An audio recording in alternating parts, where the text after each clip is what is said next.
Kururudzai nyika dzose, embai kuna Jehovha, kurumbidzai mumuonge, uyai norufaro kwaari. Toziva kuti Jehovha ndiye Mwari wechokwadi, tiri boka rehwai dzake, anotipa kudya kwedu. Pindai pamasuo ake, musederere kuna mambo, rumbidzai zita rake, makafanira kudaro. Ndiye Mwari wakanaka, tsitsi dzake dzakakomba, chokwadi chake chiripo, hachichazopera icho.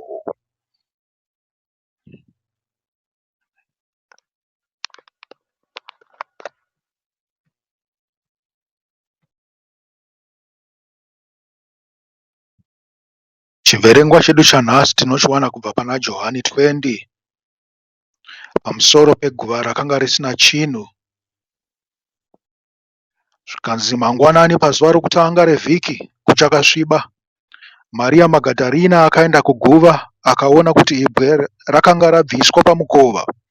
Saka akauya achimhanya kuna Simoni Petro nokuno mumwe mudzidzi uya aidikanwa naJesu akati, vabudisa Ishe muguva, uye hatizive pavamuisa. Saka Petro nomumwe mudzidzi vakabuda vakaenda kuguva, vose vari vaviri vaimhanya, asi mumwe mudzidzi akamhanya kukunda Petro. Akatanga kusvika paguva, akakotama akatarira mukati pamicheka yakanga iri pasi, asi haana kupinda. Ipapo Simoni Petro, uyo akanga ari shure kwake, akasvikopinda muguva, akaona micheka iri pasi, pamwe chete nomucheka wokuvigwa nawo wakanga uri mumusoro waJesu. Mucheka uyo wakanga wakapetwa uri woga, wakaparadzaniswa nomumwe mucheka. Pakupedzisira mumwe mudzidzi uya akanga atanga kusvika paguva akapindawo, akaona, akatenda. Vakanga vasati vanzwisisa kubva murugwaro kuti Jesu aifanira kumuka kubva pavakafa. Amen. Tiri kunzwa zvinhu zviviri zviri kubuda mushoko iri. Zvikanzi vakadzi vakaenda kuguva, Simoni Petro naJohani vakateerawo. Zvikanzi vakanowana chinhu chimwe chete chiripo, suo reguva rakanga ravhurwa. Zvikanzi asi chavakaona chiri mukati yakanga iri micheka miviri, mumwe kumakumbo mumwe kumusoro. Zvikanzi mucheka wokumusoro wakanga wakaputirwa musoro waJesu wakanga uri pawo wega. Mucheka wakanga wakaputira mutumbi wake mumwe wose wakanga uri pawo wega. Naizvozvo isu tingati vakaona micheka miviri. MuBhaibheri mune shoko iroro ndiwo mutumbi waIshe wedu Jesu Kristu. Asi kana tikapinda muBhaibheri tisino mweya, tinongoona muzere manzwi iwayo anokwanisa kutiendesa kuGehena kana kuti anokwanisa kutiendesa kuparadhiso. Chatinoda mweya, shoko ririmo asi Jesu haamo, haangawanikwe nemunhu asina kupfekwa nemweya. Naizvozvo tinofanirwa kuwana mweya kuti tizive kuti shoko ririmo sei. Manzwa imi kunzi vakaenda kubwiro vakanowana kune micheka. Micheka iyoyo inoreva zvakawanda. Ndingakuendesai pana Exodo 28 panotaura nguo dzemuprista. Zvikanzi uite kuti Aroni mukoma wako pamwe chete navanakomana vake vanoti Nadhabhi naAbhihu, Eriaza naEtamari vauyiswe kwandiri kubva pakati pavaIsraeri kuti vandishumire savaprista. Uitire mukoma wako nguo tsvene kuti apuhwe ruremekedzo uye kukudzwa. Hama dzangu, chatinotsvaga hakusi kukudzwa nenyika, asi tinoda kukudzwa naiye nyadenga akatipa zvinhu izvi. Chatinoda kuudzwa naIshe wedu Jesu Kristu kunzi pinda muugaro hutsvene, pinda muumambo hwaMwari. Naizvozvo tinotarira kukudzwa kubva kwaari, kwete kuvanhuwo zvavo.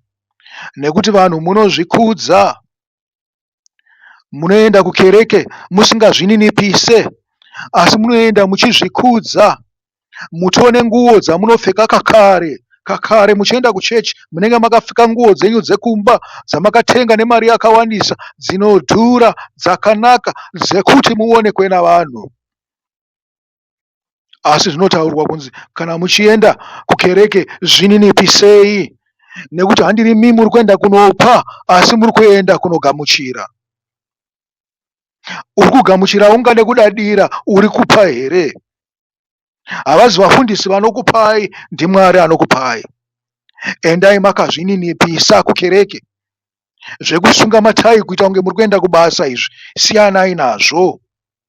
Zvininipisei, muzive kuti muri kuenda kunodzidza, muri kuenda kunopuhwa hanzu dzazvokwadi. Ishe wedu Jesu Kristu achitaurira kukereke yeRaodhikea, anoti kumutumwa wekereke iri muRaodhikea, nyora kuti ndinoziva mabasa ako kuti hautonhori kana kupisa. Ndaida kuti uva chimwe chaizvozvo. Saka nokuda kwokuti unodziya zvishoma, haupisi kana kutonhora, ndava kuda kukusvipa kubva mumuromo mangu. Unoti ndakapfuma, ndakawana pfuma, uye handina chandinoshayiwa, asi hauzive kuti une nhamo, unonzwisa urombo, uri murombo, uri bofu, uye hauna kusimira. Ndinokupa zano kuti utenge kwandiri goridhe rakanatswa nomoto kuti upfume, uye uve nenguo chena dzokupfeka kuitira kuti ufukidze nyadzi dzokusasimira kwako, nechizoro chokuisa mumeso ako kuitira kuti ugone kuona. Inzwai munzwe zvinotaura Ishe wedu Jesu Kristu. Zvikanzi avo vandinoda ndinovatsiura uye ndinovaranga. Saka shingaira utendeuke. Ndiri pano, ndimire pamusuo ndichigogodza. Kana munhu akanzwa inzwi rangu akazarura musuo, ndichapinda ndigodya naye, uye iye neni. Kune uyo anokunda, ndichamutendera kuti agare neni pachigaro changu choushe, sezvandakakunda uye ndakagara naBaba vangu pachigaro chavo choushe. Ane nzeve dzokunzwa ngaanzwe zvinoreva mweya kukereke. Amen. Zvichititaurira izvo kuti kuenda kwatiri kuita kukereke kunotsvaga nguo dzekusimira, nekuti tine nyadzi. Tiri kubva kudzimba dzedu tine nyadzi, tisina kusimira, tichitadza kuzvivhara. Naizvozvo tinotsvaga nguo dzekuzviputira nadzo, kuti tinge takapfeka zvakanaka, tigamuchirike pamberi paMwari. Imi makanzwawo Mwari achitaura kuvaIsraeri kuti kana uchikwira uchienda paatari yangu, usafukure nyasi kwako kuti ndirege kukuparadza. Nokuti Mwari haadi vanhu vakashama, anoda vanhu vakapfeka. Uyezve nguo dzokupfeka dzakanaka ndidzo dzatinoona mubwiro. Muri kuzvinzwa kahama dzavadiwa? Dzinowanikwa mubwiro sezvataudzwa pana Johani 20. Zvikanzi kwakanga kune nguo yekumusoro yakaita setebheni yakanga yabviswa pana Jesu. Zvikanzi kwakanga nenguo imwe yakanga yakavhara mumwe muviri wake wose. Izvi ndizvo zvatakasiyirwa naJesu kuti tigopfeka, kuti tibvise kusasimira kwedu. Tinozviwana chete kubva pane shoko raMwari kana tapinda tine mweya maari. Naizvozvo ngatipindei mubwiro, tinotora nguo dzatakasiyirwa nomufi. Ndidzo nguo dzaakatisiyira kuti tibvise kunyadzisa kwedu, nokuti takashama. Kana tapfeka Jesu, tapfeka shoko, tava saJesu. Tinofanirwa kutotora shoko ririmo mubwiro kuti tive saJesu. Kana tafuka Jesu, taridya shoko riye, tava vatsvene mukati nekunze. Tava vateveri vaIshe wedu Jesu Kristu. Takukwanisa kunogara naye pazvigaro zvake zvoushe nokushumira.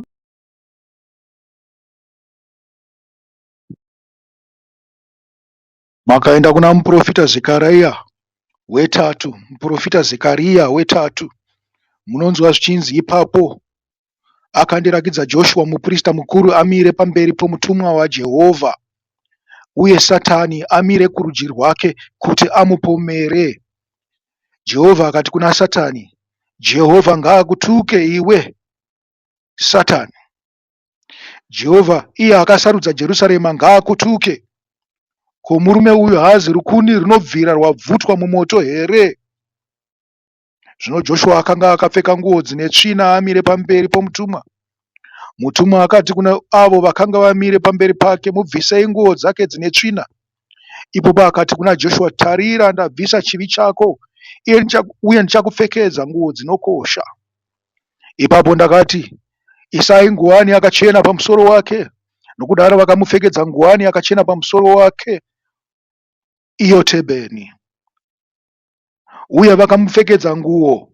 Mutumwa waJehovha amirepo. Mutumwa waJehovha akarayira Joshua achiti, zvanzi naJehovha wamasimba ose, kana ukafamba nenzira dzangu uye ukachengeta mirayiro yangu, ipapo uchatonga imba yangu uye ukachengetawo mavazhe angu, uye ndichakupa nzvimbo pakati paava vakamira pano. Amen.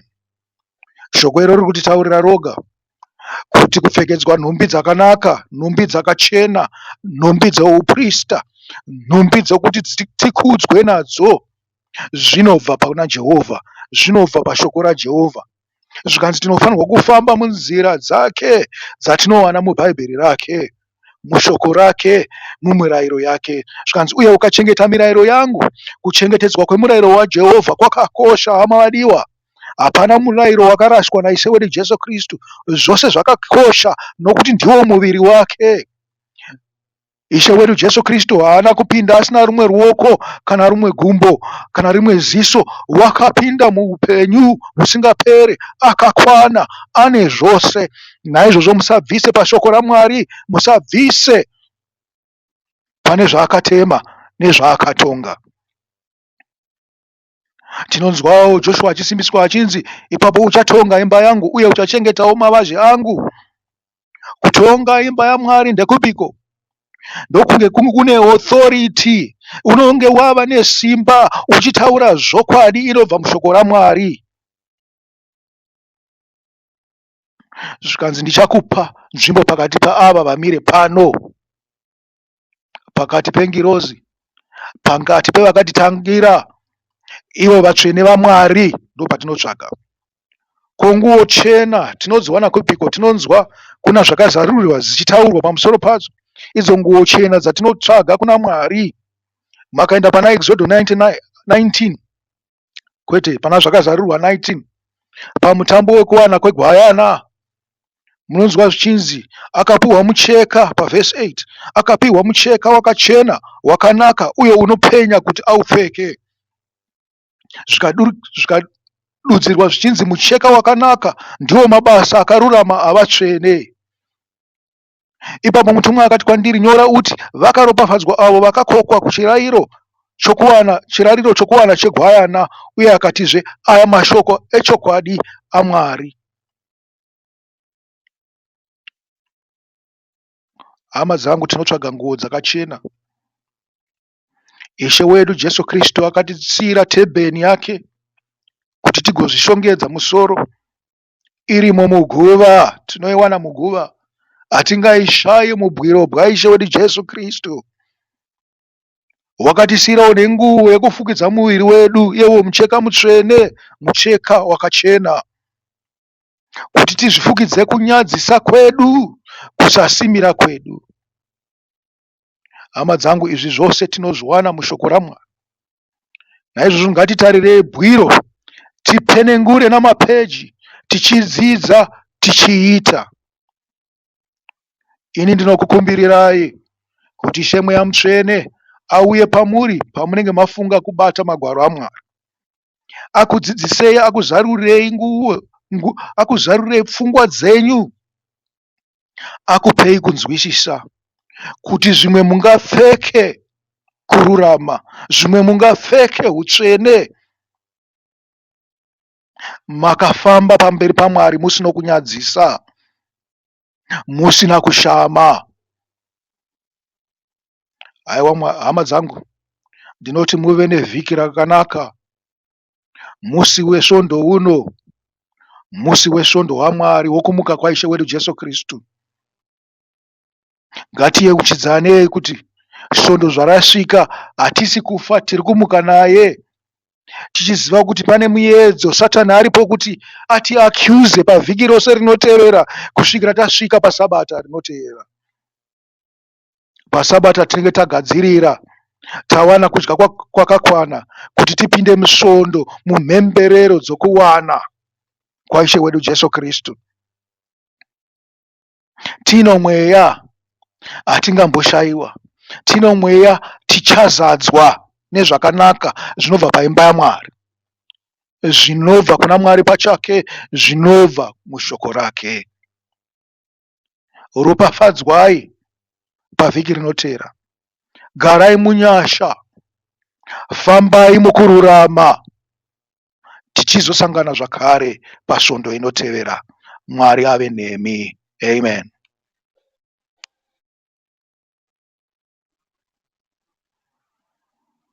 Jehovha ndiye mufudzi anondichengeta, hapana chandinoshaya ndichivimba naye. Pana mafuro manyoro anondigutisa, ndinorara norugare ndisingavhundutswe. Anomutsa mweya wangu, anondiponesa, panzira dzokururama anondifambisa.